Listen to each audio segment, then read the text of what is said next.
Hi my dear friends and family, back to my channel. வாழ்க வளமுடன். எண்ணம் போல் வாழ்க்கைன்னு சொல்லுவாங்க. அதனால் நம்ம நல்லதே நினைப்போம், நல்லதே நடக்கும். நீங்கள் எல்லாம் எப்படி இருக்கீங்க? நான் ரொம்ப நல்லா இருக்கேங்க. நான் உங்கள் மகா தான் பேசுகிறேன். வாங்க நம்ம இன்றைக்கி வீடியோக்குள்ளே போகலாம். இன்றைக்கான வீடியோ வந்துட்டு நான் நார்மலாக என்னோடய வீட்டில் எப்படி வேலை பார்ப்பேனோ அதுதாங்க ஒரு மினி விளாக்காக உங்கள் கூட ஷேர் பண்ணியிருக்கேன். இப்படி தான் என்னோடய அன்றாட வாழ்க்கை வந்துட்டு தினமும் போகும். அதுதான் உங்கள் கூட கிளிப்பிங்ஸாக நான் உங்கள் கூட ஷேர் பண்ணிக்கிறேன். ஃபஸ்ட்டு வந்துட்டு இந்த கண்ணாடி ஸ்டாண்டு கீழே தாங்க நான் இப்போ வச்சுருக்க ஸ்டாண்டு இருந்துச்சு. அது என்னோடய பையனுக்கு கைக்கு ரொம்ப எட்டுற மாதிரி இருந்தனால அதில் இருக்க பொருளெல்லாம் எடுத்து கீழே போட்டுட்ருந்தான். அதனால் கொஞ்சம் ஃப்ரீயாக இருந்தனால அந்த ஸ்டாண்டை கொஞ்சம் மேலே தூக்கி அந்த ஸ்டாண்டை செட் பண்ணிவிட்டு அதில் இருக்க பொருளெலாம் எடுத்து வச்சிட்ருந்தேங்க. அதை எடுத்து வச்சுட்டு அந்த மாதிரி மீன் தொட்டியும் க்ளீன் பண்ணி விட்டுறலாம்னு சொல்லிட்டு தான் ஒரு துணி எடுத்து மேலே இருக்க டஸ்ட்லாம் துடச்சி விட்டுட்ருந்தேங்க. மீன் தொட்டிக்கு சைடில் வந்துட்டு பூராமே குப்பையாக தான் இருந்துச்சு. அது இவரோட பர்ஃப்யூமு, மீன் ஃபுட்டு இது எல்லாத்தையுமே எடுத்து எல்லாத்தையுமே ஒரு பர்ஸில் போட்டு சின்ன சின்ன குட்டி குட்டி பொருளாக இருந்துச்சு. அதெல்லாம் பர்ஸில் போட்டு ஒதுங்க வச்சுட்ருந்தேங்க. இந்த மாதிரி திங்ஸ் எல்லாம் அரேஞ்ச் பண்ணும்போது தாங்க எனக்கு ஒரு சில விஷயம் தோணுச்சு. நம்ம வீட்டில் வந்துட்டு எதாவது வேலை பார்த்துட்ருக்கப்ப தான் நமக்கு சில விஷயங்கள்லாம் தோணும். அப்படி தோன்ற விஷயத்த தான் உங்ககிட்ட ஷேர் பண்ணிக்கலான்னு எனக்கு தோணுச்சு. அதாவது என்ன விஷயம் அப்படின்னா, இப்போ நம்ம லைஃப்பில் வந்துட்டு ஒருத்தவங்கள வந்துட்டு நம்ம ரொம்ப நம்புவோம். இவங்க நமக்கு ரொம்ப க்ளோஸ்டா, இவங்ககிட்ட நம்ம என்ன வேணால் சொல்லலாம் அப்படின்னு நம்ம ஒரு பர்சனை வந்து வச்சுருப்போம். அது ஃப்ரெண்டாக இருக்கலாம், உங்களோட ஒரு ரிலேட்டிவாக இருக்கலாம், அவங்க யாரை வேணால் இருக்கலாம். அவங்கக்கிட்ட வந்துட்டு அவங்களோட பர்சனல் எல்லாத்தையுமே ஷேர் பண்ணுவீங்க.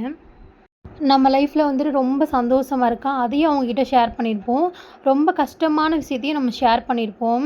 அந்த மாதிரி அவங்கக்கிட்ட நம்ம எல்லாத்துட்டையுமே ஷேர் பண்ணிகிட்ருப்போம். அதுவும் வந்து நம்ம ஹவுஸ் ஒய்ஃபாக இருக்கோம் பாருங்கள். எல்லாருமே ஸ்கூலுக்கு அமுச்சிட்டு ஹஸ்பண்ட்லாம் வேலைக்கு போனதுக்கப்புறம் நம்ம கொஞ்சம் லோன்லியாக ஃபீல் பண்ணுவோம். அப்போ நம்ம யார்கிட்டயாவது நம்ம பேசினா நல்லா இருக்குமே, யார்கிட்டயாவது கொஞ்சம் நம்ம ஷேர் பண்ணால் நமக்கு நல்லா இருக்குமே அப்படின்னு சொல்லிட்டு ஒரு ஆளை வச்சுருப்போம். அவங்கக்கிட்ட வந்துட்டு நம்ம கால் பண்ணி வாலண்டியராக நம்ம பேசுவோம். அவங்களும் அவங்களோட எல்லா விஷயத்தையும் நம்மக்கிட்ட சொல்லுவாங்க. நம்மளும் நம்மளோட எல்லாத்தையும் அவங்கக்கிட்ட நானும் அந்த மாதிரிலாம் ஷேர் பண்ணியிருக்கேங்க. ஒருத்தவங்கள ரொம்ப நம்பி நம்ம வாழ்க்கையில் என்ன நடக்குது, இன்றைக்கி என்ன குழம்பு வச்சோம், இன்றைக்கி நம்ம வீட்டில் என்ன சண்டை நடந்துச்சு, நம்ம ஹஸ்பண்ட் நம்மளை என்ன சொன்னாங்க, நம்ம பிள்ளைங்கள என்ன சொன்னோம், நம்மளை சுற்றி இருக்க வீட்டில் என்ன நடந்துச்சு, நம்ம வீட்டில் செடியில் பூ பூத்தா கூட நம்ம எல்லாத்தையுமே அவங்ககிட்ட சொல்லிகிட்டு இருப்போம். நானும் அப்போல்லாம் ஒருத்தவங்கள்ட்ட ஷேர் பண்ணிகிட்டு இருந்தேன்.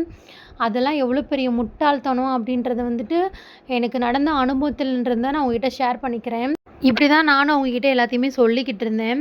ஆனால் ஒரு காலகட்டத்துக்கு அப்புறம் தான் தெரியுது, நம்ம அவங்கக்கிட்ட ஷேர் பண்ணுறத அவங்களுக்குள்ளேயே வச்சுக்க மாட்றாங்க. ஏன்னா வந்து நமக்கெல்லாம் ஒரு இது இருக்கும். ஒருத்தவங்க நம்மக்கிட்ட வந்துட்டு ஒரு விஷயத்த ஷேர் பண்ணுறாங்க, அதுவும் யார்கிட்டையுமே சொல்லாமல் ஒரு பர்சனலான விஷயத்த நம்மகிட்ட சொல்கிறாங்க அப்படின்னா, அதை வந்து வெளியே விடாத அளவுக்கு மெச்சூரிட்டி நமக்கு இருக்கும். அதை மெயின்டைன் பண்ண நமக்கு தெரியும். சில பேருக்கு மெச்சூரிட்டி இருந்துமே அதை மெயின்டைன் பண்ண தெரியாது. ஏன்னா அவங்களுக்கு பேச டாபிக் வேணும். எப்படி சொல்கிறது, இப்போ நம்மலாம் வந்துட்டு ஃபோன் எடுத்தோம் அப்படின்னா, எனக்கெலாம் வந்துட்டு ஏதோ ஒரு வேலை பண்ணணும்னா என் ஃப்ரெண்டுக்கு கூப்பிடுவேன். கால் பண்ணிக்கிட்டே நம்ம வந்துட்டு வேலை பார்த்தா கொஞ்சம் வேலை ஈஸியாக முடிஞ்சிரும் அப்படின்ட்டு என் ஃப்ரெண்டுகிட்ட கால் பண்ணி நானும் பேசுவேன், என் ஃப்ரெண்டும் என்கிட்ட பேசுவாங்க. இப்போ நம்ம அவங்ககிட்ட பேசுகிறது வந்து அவங்களுக்கு எப்படி ஆயிடுதுன்னா, அவங்களுக்கு வந்து பேச்சு பொருள் ஆயிடுது. நம்ம கஷ்டப்பட்டு ஒரு விஷயத்த வந்துட்டு என் லைஃப்பில் இப்படி இருக்குது, நான் இப்படி இருக்கேன் அப்படின்னு தான் நம்ம அவங்ககிட்ட ஷேர் பண்ணுறப்ப, அவங்க நம்மக்கிட்ட பேசுவாங்க. அப்படியா, ஓ சரி, எங்களுக்கு இப்படிலாம் இருக்குது, அப்படிலாம் இருக்குது, கவலைப்படாத, அதை மானே தேனெல்லாம் பேசுவாங்க. பேசிட்டு அவங்க பின்னாடி போய் நமக்கு பேசியிருப்பாங்க. அது நமக்கு தெரியாது. சரி, நம்ம சொன்ன பர்சனல் அவங்க அளவு தான் இருக்கும் அப்படின்னு நம்ம நினச்சிட்டு இருந்திருப்போம்.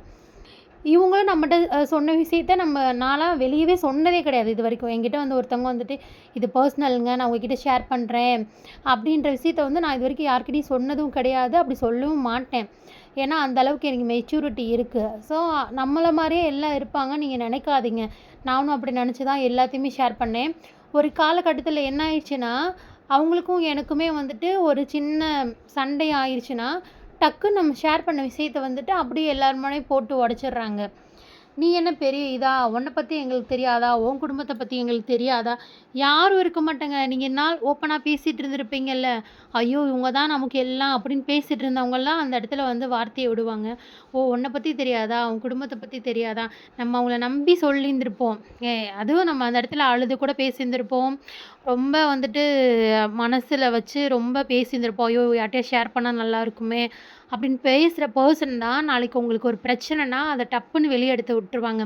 அப்போ வர வலிய வந்து கண்டிப்பா உங்களால தாங்கிக்கவே முடியாது. அதனால என் சொந்த அனுபவத்துலேருந்து சொல்றேன். அது நண்பனா இருக்கட்டும், உங்களோட சொந்தக்காரங்களா இருக்கட்டும், யாரா வேணா இருக்கட்டுங்க. உங்களுக்குன்னு ஒரு பவுண்ட்ரி வச்சுக்கோங்க.